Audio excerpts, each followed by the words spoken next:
السلام عليكم. بداية كل فيديو نصلي على النبي، اللهم صل وسلم وبارك على سيدنا محمد وآل محمد. حبايبي شلونكم؟ أخباركم؟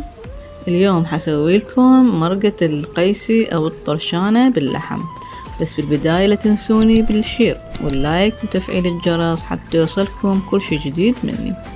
طبعا هاي أنا منقعتها أكثر من ساعة لأن يطلع بيها حصو ناعم ورمل، يعني بها شوائب مثل ما يعني يقولون شوائب، فلازم ننقعها بفد ساعة هيجي وبعدين نغسلها يعني هيك بوحدة وحدة أو مجموعة مجموعة بحيث نفتحها ونطلع الشوائب اللي ببطنها، لأن هاي القيسي أو الطرشان اللي استعملها يابسة مو جديدة. الجديدة ما تصير إلا شربة قمر الدين يعني، بس هذه لا، هاي أطيب وأطعم وتعطي لون ونكهة كلش طيبة اليابسة، بس همينة مو قديمة جدا يعني مال السنة مضت هيجي. وطبعا دا أحطها بالمصفي على مود شكو بيها مي ينزل. هنا أنا بالبداية خليت القدر على النار وراح أخلي بكمية من الزيت قليلة، وبعدين طبعا أنا قلت لكم راح أسويها باللحم، فعندي لحم هوش مقطع مكعبات بس مو ناعمة، يعني بهالحجم هذا مثل ما تشوفون. هنا شوي سرعت الفيديو لأن التصوير طويل على مود لا يصير عندكم ملل.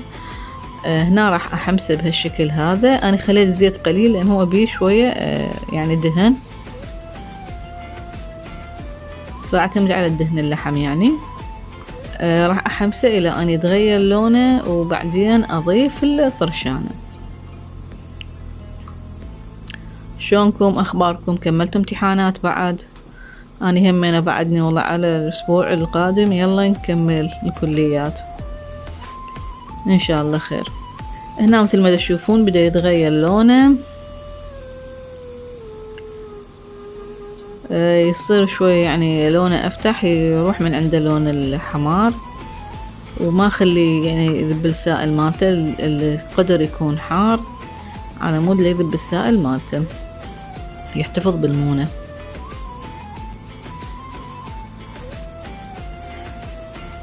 حبايبي لايكاتكم على مود تصعدني الفيديو، لأن لايكاتكم كلش قليلة، تعلقون وما تسوون لايك. الفيديوهات حلوة وإن شاء الله تعليمية، وإن شاء الله يعني الجدد واللي يحبون يسوون هالسالفة يعني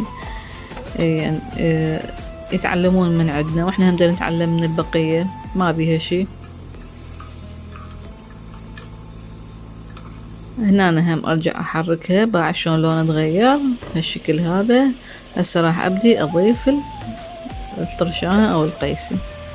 بسم الله الرحمن الرحيم. طبعا أنا حاطة وياها الكشمش أو الزبيب، شلون تسموه انتو، احنا نسحله كشمش، تقريبا يعني نص كوب. أنا أحب ويا الكشمش. إذا تريدون تحطون بعدين ويا المكسرات اللي هي اللوز أو اللب جوز هم ينضاف لها. هسه راح أغطيها وانتظر عليها إلى أن تذب الماء مالتها الطرشانة وتنسلق سلق خفيف. هاي طبعا أنا كل شوية أوقف هذا وأرجع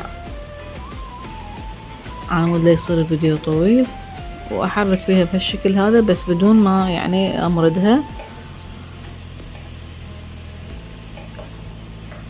طبعا هي اليابسة شوية تحب يعني شوية تحب حمس، فشوية تكونون قريبين عليها والنار لا كلش مرتفعة على مود تحمس وتصير طعمها كلش طيب.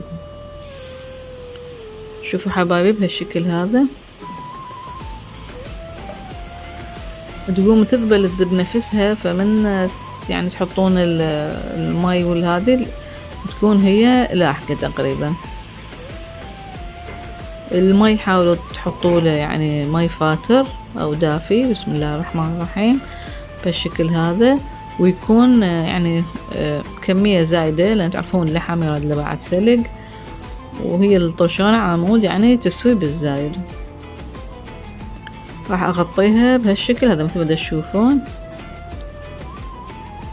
طبعا هاي الكمية اللي أنا سويتها تكفي تقريبا 5 نفرات. وهسه راح أتركها وأنتظر عليها إلى أن تفور، ونضيف لها بعدين السكر والهيل المطحون يعطيها طعم تخبل. هنا رجعنا لها، شوفوا ما شاء الله الماء قل وهي تفور. وطبعا مثل ما قلت لكم بس فار الماء انا نصيته. طبعا يراد لها بعد مثل ما تشوفون بعدها متلامسه، وبعد ما ضيفت لها السكر اني همينه. تقولون لحم وسكر ما تصير، لا تصير كلش طيبه. هنا نقيت الغير يعني وراح اسوي الرز. تقدم ويا الرز بالشعريه، ضفت لها السمنه والشعريه، راح احمسها كل زين الى ان تستوي عندي يعني المرقه. فنسوي التمخ، مو نبقى قاعدين ننتظر، لا احنا يعني شلون نستغل الوقت ونكمل شغلنا بسرعة بسرعة. طبعا اني اي شي يصير عندي من الصحون اللي تتوسخ يعني او اللي بيها زفر رأسا اغسلها، ابد ما بقي على السنق صحون، ابد ابد، لاني الطباخ قريب على السنق عندي، فاي شي رأسا اذبه اغسله ارجع بمكانه. هنا صارت عندي ذهبية، راح اضيف الرز. طبعا الرز تقريبا كوبين مغسول ومنقوع تقريبا ساعة. وهذا طبعا الفيتنامي مال الحصة مالتنا احنا بالعراق يوزعونا فيتنامي، يعني مو هالقد استعمل بسمتي. واحب اسوي تطبيق، ما احب احط بزل يعني، وانتو براحتكم يصير منا ويصير منا. راح اضيف للملح طبعا حسب الذوق وحسب المكيالة مالتكم همينة. هاي مكيالتي عنشوقية زين عيني. وهمينة مثل ما قلت لكم المي فاتر لا بارد، على مود الحباية تمن تنفتح وتستوي.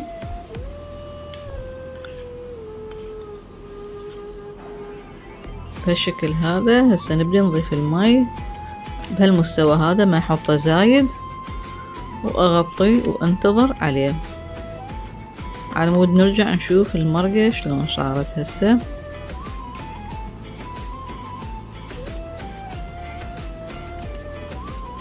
باي فد شوية. هنا أنا بسم الله الرحمن الرحيم.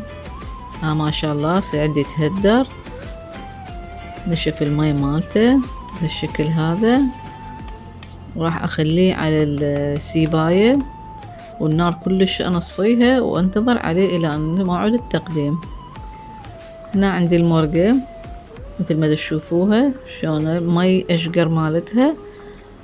اكو نسويها طبعا بالمعجون، واكو نسويها بدبسر بالدبس. اللون مالتها راح يكون يتغير. هنا طبعا السكر راح اضيفه، يعني انتو حسب الذوق مالتكم، تحبوها حلوة كلش لو تطوها حلو حامض. انا من اخلي قليل تصير حلوة حامضة، يصير طعمها كلش طيب. وهسه راح انتظر عليها ان تتلامس وتصير يعني بيها شوية ثخن، وبعدين نرجع للتقديم. طبعا مثل ما قلت لكم نضيف لها هيل اخر شي لا تضيفوا لها الهيل. بعد شلون السكر طاها فد لمعة وطاها فد ثخن يعني. انا احب يعني القيسي، مرقة القيسي احنا صحيح طرشانة، مرقة طرشانة احبها كلش، ويا اللحم ويا الدجاج مو هالقد يعني ما احبها. هاي مثل ما قلت لكم الهيل اخر شي على مود تبقى الريحة مالته، ولا تحطون زايد عمود لا تمرمر، زايد يعطي مرارة. فبهالشكل هذا هي تقريبا كملت ما شاء الله. طعمها وشكلها ما شاء الله تخبل. اتمنى تجربوها وتقولوا لي رأيكم بيها.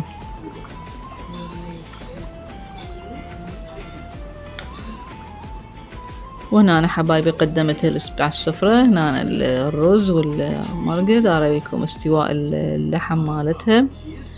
بسم الله الرحمن الرحيم. شوفوا هذا اللحم شلون مستوي، حتى لونه يعني شلون على اسمر تقريبا لان بالشكر. شوفوا ما شاء الله شلون مستوي، طعمها كلش طيب، والف عافية مقدما. وهاي نهاية الفيديو، مع السلامة.